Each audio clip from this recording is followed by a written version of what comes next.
Mobile का बहुत minimum use करा और सोशल मीडिया का भी काफ़ी मिनिमम यूज़ करा, क्योंकि वो एक डिस्ट्रैक्शन बन जाता है और कब एडिक्शन में बदल जाता है हमें पता ही नहीं चलता है।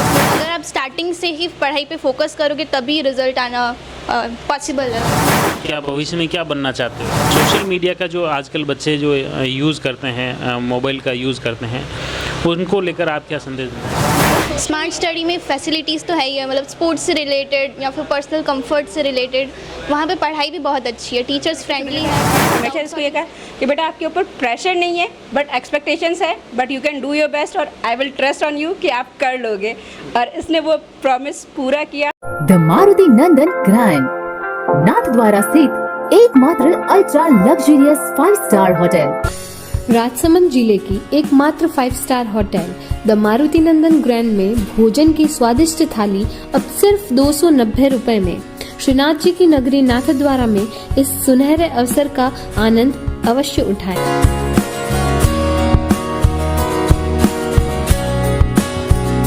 मारुति नंदन ग्रैंड, थिंक नाथद्वारा, थिंक नंदन ग्रैंड।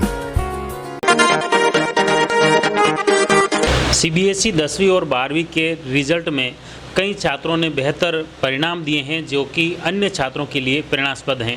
वैसे ही जो प्रतिभावान छात्र छात्राएं हैं उनसे जानते हैं किस तरह से उन्होंने पढ़ाई की, इस पढ़ाई का क्या श्रेय देते हैं। और इसी सिलसिले में हमारे साथ में एक बच्ची हैं, प्रतिभावान छात्रा हैं, उससे जानते हैं उसकी कहानी की किस तरह से उन्होंने पढ़ाई की थी, किस तरह से ये मुकाम हासिल किया था। पहले आपका थोड़ा सा इंट्रो, आपका क्या नाम है? मेरा नाम चारुल दादीच है। मैंने क्लास 12 आर्ट्स में 98.2% प्राप्त किया। पापा का क्या नाम है? पापा का नाम दिनेश जी दादीच है। आपके मम्मा का? माता का नाम इंदु बाला शर्मा है। क्या करते हैं मम्मा पापा? मम्मी हाउसवाइफ है और पापा बिजनेसमैन है। अच्छा, ये किस तरह से आपने, पहले तो स्कूल का नाम भी आपके बताइए। मेरे स्कूल का नाम स्मार्ट स्टडी इंटरनेशनल स्कूल है। अच्छा, किस तरह से आप पढ़ाई करते थे, क्या शेड्यूल रहता था, कितने घंटे पर डे आप अपने पढ़ाई को लेते थे? मैं स्कूल से आने के बाद में पढ़ने बैठ जाती थी। 4 से 6 बजे तक पढ़ती थी, फिर 6 से 8 का ब्रेक लेती थी, फिर मैं वापस 8 बजे पढ़ने बैठती थी और 2 बजे तक पढ़ती थी। मोबाइल का कभी यूज़ किया या? नहीं, मोबाइल का बहुत मिनिमम यूज़ करा और सोशल मीडिया का भी काफ़ी मिनिमम यूज़ करा, क्योंकि वो एक डिस्ट्रैक्शन बन जाता है और कब एडिक्शन में बदल जाता है हमें पता ही नहीं चलता है, इसलिए मैंने काफ़ी मिनिमम यूज़ करा सोशल मीडिया का। इसका मतलब ये शुरू से ये स्थिति रही या केवल एग्ज़ाम के टाइम में आपने मोबाइल को इग्नोर किया? नहीं, स्टार्टिंग से कंसिस्टेंसी बहुत इंपॉर्टेंट है एग्ज़ाम्स के लिए। अगर आप स्टार्टिंग से ही पढ़ाई पे फोकस करोगे तभी रिजल्ट आना पॉसिबल है। क्या भविष्य में क्या बनना चाहते हो आप? मैं IAFS ऑफिसर बनना चाहती हूँ। इसके पीछे क्या विशेष रीज़न? मुझे इंडिया को फॉरेन में रिप्रेजेंट करना है, मुझे इंडिया का नाम आगे बढ़ाना है, इसलिए। अच्छा, इसमें मुख्य रूप से ये जो अन्य छात्रों को क्या संदेश देना चाहते हैं, किस तरह से पढ़ाई करनी चाहिए और ये जो आपने मुकाम हासिल किया कैसे? मैं अपने मुकाम का क्रेडिट अपने टीचर्स, पेरेंट्स, भगवान को, झाला सर, सोनिका मैम, बैनी सर, विमल सर को दूंगी और ख़ुद को भी, क्योंकि पढ़ाई तो मैंने की है। मुख्य बड़ा श्रेय इसको आप किसको देते हैं, क्या इसकी वजह से मैंने ये अचीवमेंट? भगवान को और पेरेंट्स को। कौन से भगवान, कौन से? सभी भगवान इक्वल है, पर बालाजी मेरा आराध्य। बालाजी, अच्छा। मुख्य रूप से अब जैसे आपने बताया IAFS ऑफिस और ये सोशल मीडिया का जो आजकल बच्चे जो यूज़ करते हैं, मोबाइल का यूज़ करते हैं, उनको लेकर आप क्या संदेश देना? और सोशल मीडिया यूज़फुल है, सोशल मीडिया से पढ़ा जा सकता है, काफ़ी यूज़फुल है, इन्जॉय भी करना चाहिए सोशल मीडिया पर वो एडिक्शन में नहीं बदलना चाहिए। सोशल मीडिया एडिक्शन में अगर बदल गया तो वो बहुत ज़्यादा फैटल हो सकता है एक पर्सन के लिए, इसलिए सोशल मीडिया का लिमिटेड यूज़ करना चाहिए। आप कितने घंटे करते थे, कितने टाइम पर लगभग आप सोशल मीडिया या मोबाइल को देते? मैं जब भी सोशल मीडिया यूज़ करती थी तो एवरेज में 24 घंटे में कितने घंटे आप? 1 घंटा, आधा घंटा। अच्छा, उसमें क्या चीज़ें आप मुख्य रूप से सर्फिंग करते हैं? कोई अगर पढ़ाई के रिलेटेड अपॉर्चुनिटीज़ हैं या फिर कोई नया सिलेबस आया है CBSE की तरफ से, कुछ पढ़ाई के लिए मटेरियल आया है तो मैं उसके लिए यूज़ करती थी। बाकी रील्स और ये देखने में तो? रील्स देखने में तो नहीं, रील्स तो काफ़ी। ये जो परीक्षा परिणाम जो रहे हैं, अन्य ऑल ओवर सभी सब्जेक्ट की क्या स्थिति रही है? मेरे पोल साइंस में 100, साइकोलॉजी में 100, हिस्ट्री में 99, फिजिकल एजुकेशन में 98 और इंग्लिश में 94 रहे हैं।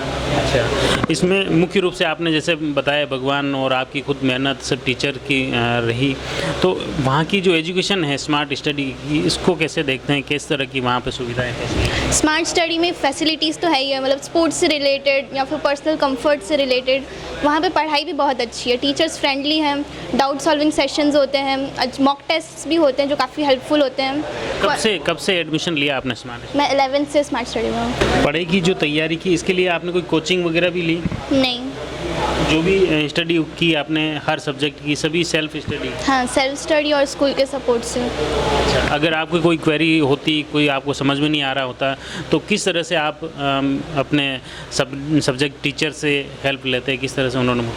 मैं टीचर से स्कूल जाके तो पूछती ही थी, साथ ही में हम व्हाट्सएप पे भी कनेक्टेड थे टीचर्स के साथ में, तो मुझे कोई क्वेश्चन आता तो वो उसी मोमेंट पे सॉल्व हो जाए, इसलिए मैं टीचर्स के साथ कनेक्टेड थी। अच्छा, मतलब आप अगर सोशल मीडिया का इस तरह से यूज़ लें तो आपके परिणाम पर काफ़ी बेहतर, जैसे आपको कोई क्वेश्चन था, आपको याद है, हो सकता है कल स्कूल जाएं तब तक भूल भी जाएं, तो आप तत्काल उस पर डाल देते हैं। हाँ, तो वो अगर ग्रुप में डालते होंगे तो वो तो अन्य स्टूडेंट के लिए भी फ़ायदेमंद हो सकता है, क्यों आप जो समझाएंगे वापस, टीचर तो कॉमन समझाते होंगे, और टीचर्स स्कूल में वापस उस क्वेश्चन को समझाते थे तो हम सबके लिए बेनिफिशियल हो जाता था वो।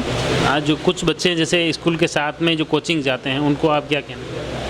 अगर किसी को बहुत ज़्यादा नीड है कोचिंग की तो फिर उसके लिए तो सही है, बाकी मेरे हिसाब से सेल्फ स्टडी बहुत इंपॉर्टेंट है। जब तक आप खुद को समय नहीं दोगे, आप चीज़ों को समझोगे नहीं, तब तक टीचर्स क्या ही करेंगे। बाकी टीचर तो सभी क्लास में 30-40 या 20 बच्चे जो भी हैं सबको समान रूप से पढ़ाते हैं, बताते हैं, लेकिन कुछ बच्चे ही बेहतर रिजल्ट, बेस्ट रिजल्ट लाते हैं। इसके पीछे क्या कारण है? मैं एक साइकोलॉजी की स्टूडेंट हूँ और साइकोलॉजी के हिसाब से हर बच्चे की कैपेसिटी, IQ लेवल सबका डिफरेंट होता है, सब बच्चों की कैपेसिटी डिफरेंट होती है समझने की, तो उस बेसिस पे सब डिफरेंट कॉम्प्रीहेंड कर पाते हैं। तो हमारे ही स्कूल में साइकोलॉजी की फैकल्टी है और साइकोलॉजी सब्जेक्ट है। किस तरह से साइकोलॉजी में आप क्या भविष्य में क्यों आपने से इसको चयन किया इस सब्जेक्ट? साइकोलॉजी बहुत इंपॉर्टेंट है लाइफ में भी और मेरे करियर गोल के लिए भी। मैं समझ पाऊँ कि सामने वाला UPSC इंटरव्यू में भी साइकोलॉजी मुझे बहुत हेल्प करेगी और मैं समझ पाऊँगी कि सामने वाला क्या सोच रहा है, क्या मतलब लोगों की क्या प्रॉब्लम्स चल रही है, उसके लिए साइकोलॉजी बहुत इंपॉर्टेंट है। तो इसमें कैसे समझाते हैं साइकोलॉजी? कोई केवल पढ़ाते हैं या फिजिकल तौर पर भी कोई बताते हैं थ्योरी के अलावा? साइकोलॉजी के प्रैक्टिकल्स भी होते हैं, डिफरेंट टेस्ट कराती है मैम हमको, डिफरेंट प्रैक्टिकल्स होते हैं, उसकी हेल्प से हमें मैम पढ़ाती हैं फिजिकल तौर पर। हाँ, निश्चित तौर पर ये छात्रा का जो आपने साक्षात्कार लिया है, ये निश्चित तौर पर अन्य छात्र छात्राओं के लिए भी प्रेरणास्पद रहेगा। CBSE के रिजल्ट आए हैं, रिजल्ट के साथ में अलग अलग स्टूडेंट जो हैं प्रतिभावान छात्रों से भी रूबरू कराए हैं और साथ में कुछ स्कूल के प्रिंसिपल, कुछ के सब्जेक्ट टीचर से भी रूबरू होने का प्रयास कर रहे हैं कि किस तरह से अचीवमेंट को लेकर छात्र भी बता रहे हैं कि अलग अलग उनके जैसे उसका श्रेय खास तौर से माता पिता को दे रहे हैं, तो टीचर को भी दे रहे हैं कि किस तरह से उन्होंने मोटिवेट किया और उसी की वजह से छात्र बेहतर परिणाम लेकर आए हैं। अभी हमारे साथ में स्मार्ट स्टडी इंटरनेशनल स्कूल की छात्रा हैं, साथ ही उनके टीचर्स भी हैं हमारे साथ में हैं। उनसे जानते हैं कि किस तरह से ये मुकाम हासिल किया है। आपका इंट्रो के साथ ये कैसे पढ़ाई कराते थे, क्या ये परिणाम को लेकर आप कितने आशान्वित थे, कितने आपको ये था कि ये रिजल्ट मिलने वाला है? सबसे पहले तो बहुत बहुत धन्यवाद आपको भी और विद्यार्थी को और अभिभावकों को जिन्होंने हमें मौका दिया।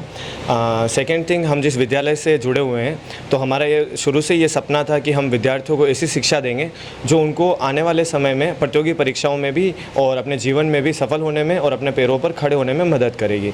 अब आते हैं सब्जेक्ट के ऊपर।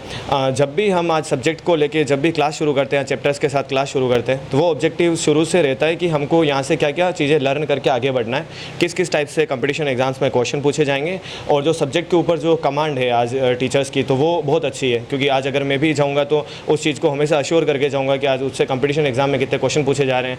एंड अगर मैं हिस्ट्री में पढ़ा रहा हूँ तो आई विल अश्योर कि उसका आज हमारे ऊपर क्या इम्पैक्ट पड़ रहा है या वो किस तरीके से फिर से हमारे ऊपर असर डालने वाली। आज पॉलिटिकल साइंस में जब पढ़ाते हैं तो आज जो प्रेजेंट सिनेरियो है, आज जो वर्ल्ड पॉलिटिक्स है, उसमें जो चेंजेस आ रहे हैं, तो ये हम जब कनेक्ट करते हैं आज डेली लाइफ से इन चीज़ों को और न्यूज़पेपर से कनेक्ट करते हैं तो उससे बहुत ज़्यादा हेल्प मिलती है। है। एंड एक और बात है, करंट अफेयर के साथ में मतलब उस पर बहुत ज़्यादा अटेंशन दी जाती है।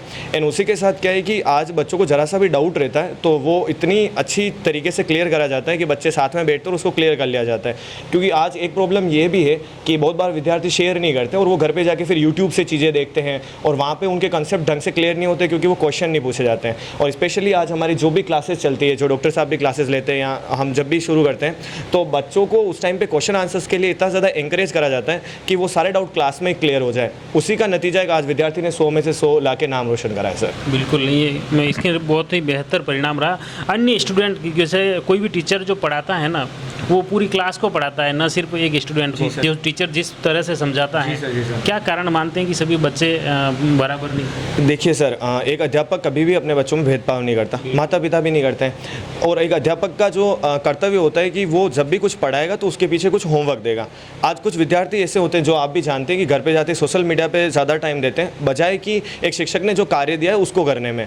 तो एक सफलता के पीछे का उद्देश्य ये है कि एक शिक्षक ने जो कार्य दिया है उसको बच्चे घर पे जाके कर रहे हैं, उसको रिवाइज कर रहे हैं और उसको कंप्लीट कर रहे हैं। और अगर उसमें कुछ भी नहीं हुआ है तो वो अगले दिन आके पूछ रहे हैं। ये एक प्रोसेस होता है जो एक अंतर क्रिएट करता है एक अच्छे विद्यार्थी में और एक कम अच्छे विद्यार्थी में। बिल्कुल बिल्कुल, सबसे अच्छी और बेहतर बात ये है कि जितना पूछोगे उतना पाओगे, उतना सीखोगे।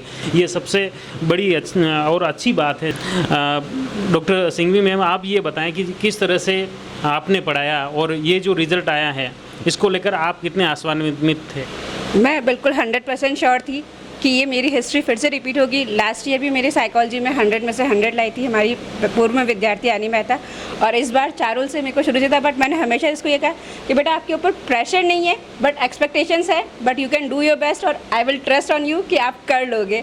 और इसने वो प्रॉमिस पूरा किया, कर दिया। मीन्स मेरे ट्रस्ट को और ख़ुद के ट्रस्ट को फुलफ़िल किया।